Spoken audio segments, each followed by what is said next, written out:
చంద్రబాబుకు వరుస దెబ్బలు. సుప్రీంకోర్టు నుంచి సిబిఐ వరకు దెబ్బ మీద దెబ్బ. సిబిఐ నివేదిక అయితే ఈడ్చిపెట్టి చాచి కొట్టేసింది. ఆ పెద్ద మనిషి చేసేదంతా పక్కా కుట్రలు కుతంత్రాలేనని తేల్చిపారేసింది. అయినా సరే ఆయనలో ఎందుకు మార్పు రావటం లేదు? ఆ దేవదేవుడిని ఇంకా తన పొలిటికల్ మైలేజ్ కోసం ఎందుకు వాడుకుంటున్నారు? ఈ ప్రశ్నలు ఇప్పుడు 2 తెలుగు రాష్ట్రాల్లోనే కాదు, దేశవ్యాప్తంగా చర్చనీయాంశాలుగా మారాయి. ఏపీ సీఎం చంద్రబాబు తన అసమర్థ పాలనపై చర్చ జరగకుండా ఉండడం కోసం ఎప్పుడూ ఏదో ఒక డైవర్షన్ కుట్రకు పాల్పడుతుంటారు. అందులో భాగంగానే ఆయన తన పొలిటికల్ మైలేజీ కోసం చిట్ట చివరికి పవిత్ర తిరుమల మహాప్రసాదాన్ని కూడా వదిలిపెట్టలేదు. ఏకంగా శ్రీ వెంకటేశ్వర స్వామినే రాజకీయాల్లోకి లాగారు. తిరుమల లడ్డు ప్రతిష్ఠ కంటే కూడా తన పొలిటికల్ మైలేజే ముఖ్యమనుకున్న చంద్రబాబు అడ్డగోలుగా మాట్లాడారు. పవిత్రమైన తిరుమల లడ్డూ ప్రసాదంపై విషం చిమ్మారు.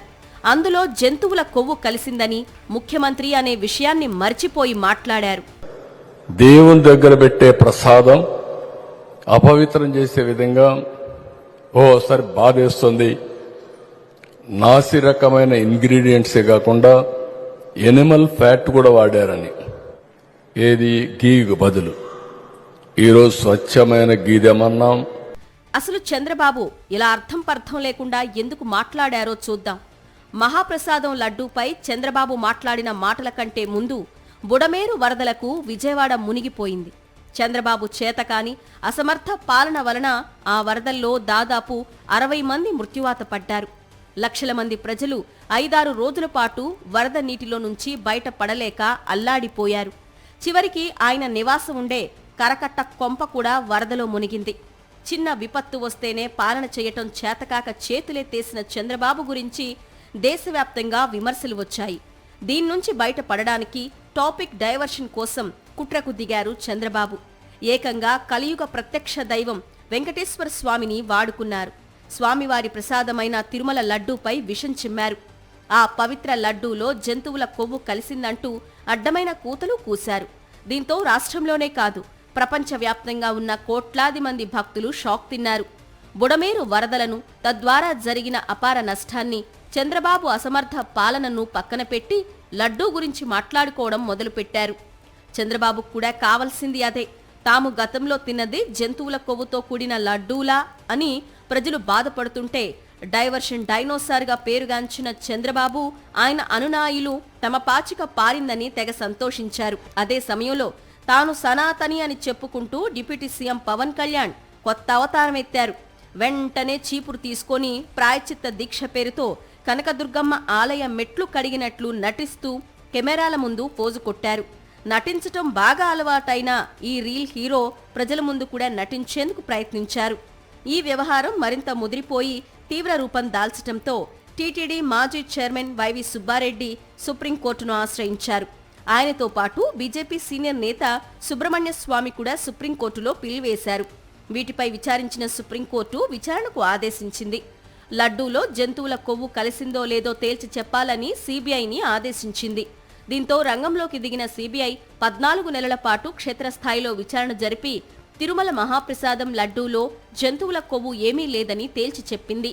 ఈ నేపథ్యంలో సిబిఐ నివేదిక చంద్రబాబు కుట్రలకు చాలా తీవ్రమైన చెంపదెబ్బ అని, అబద్ధాల పునాదుల మీద బతికే చంద్రబాబుకు సిబిఐ విచారణ మంచి గుణపాఠం చెప్పిందని వైఎస్ఆర్ కాంగ్రెస్ పార్టీ నేతలు స్పష్టం చేస్తున్నారు.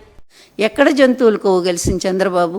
నీకు నిజంగా దమ్ము, ధైర్యము, సిగ్గు, మానం, అభిమానం ఏదైనా ఉంటే రా, వచ్చి రోడ్డు మీద నిలబడి. మొన్న మాట్లాడావుగా, ఆ రోజు అందరి ముందు మాట్లాడావు కదా, జంతువులు కోవగలిసి నిస్సిగ్గుగా. దాంట్లో పంది కోవగలిసిందన్నావు, యానిమల్ కోవగలిసిందన్నావు. ఈరోజు మాట్లాడొచ్చి, ఏమాత్రం పౌరుషం ఉంటే రా, నువ్వు బయటికి రా, వచ్చి మాట్లాడు, ఒక్కసారి మాట్లాడు. నువ్వు ఏ కొవ్వు కలవలేదని రిపోర్ట్ నీ సిట్టేగా ఉంది, అందులో కూడా ఒక్కసారి చెప్పు. మరి నేను నిజంగా పొరపాటు పడ్డాను, ఆ రోజు తప్పయింది. భగవంతుడి ప్రసాదాన్ని కూడా నా రాజకీయం కోసం, జగన్ ఏదో బ్లేమ్ చేయడం కోసం నేను ఈ విధంగా మాట్లాడాను. ఒక్క మాట నీ నోటి నుంచి వస్తుందా? మనుషులు అవుతావా నువ్వు? అప్పుడు నిజంగా మనుషులు అవుతావో? నిజంగా నువ్వు ఆడిన అబద్ధాన్ని ఒప్పుకుంటే. కానీ నువ్వు మనుషులు అయితేవే కదా. మనిషివే కాదు, అందుకే జంతువుల పేర్లన్నీ కూడా నీ నోటి వెంట వస్తూ ఉంటాయి. అంటే ఆ జంతు ప్రవృత్తి, ఆ పశు ప్రవృత్తి, ఆ హీన ప్రవృత్తి అంతా కూడా నీ పుట్టుకతోనే వచ్చింది కనుకనే నువ్వు ఇంత హీనంగా మాట్లాడుతున్నావు, అబద్ధాలు సృష్టిస్తూ ఉన్నావు. అడుగడుగున గుళ్ళన్నీ నువ్వే కూలగొట్టిస్తావు నీ వాళ్ళ చేత. మళ్ళీ జగన్ మీద పెడతావు. మతాన్ని అడ్డం పెట్టుకొని, కులాన్ని అడ్డం పెట్టుకొని ఈ ఆంధ్రప్రదేశ్ సమాజాన్ని చీల్చి చెండాడాలనే నీ దుర్మార్గమైన కుట్ర ఉంది. ఇంతవరకు ఏ శాడిస్టు కూడా రాజకీయ చరిత్రలో ఇలా చేయలేదు చంద్రబాబు. చంద్రబాబు తన స్వార్థ రాజకీయ ప్రయోజనాల కోసం చివరికి వెంకటేశ్వర స్వామి ఆలయానికి కూడా మరక అంటించే ప్రయత్నం చేశారు. ఈ విషయాన్ని సాక్షాత్తు ఈ దేశ అత్యున్నత న్యాయస్థానం సుప్రీంకోర్టు సైతం గుర్తించింది. తాజాగా సిబిఐ కూడా చంద్రబాబు చెప్పినవన్నీ దిక్కుమాలిన ఆరోపణలేనని తేల్చి చెప్పింది.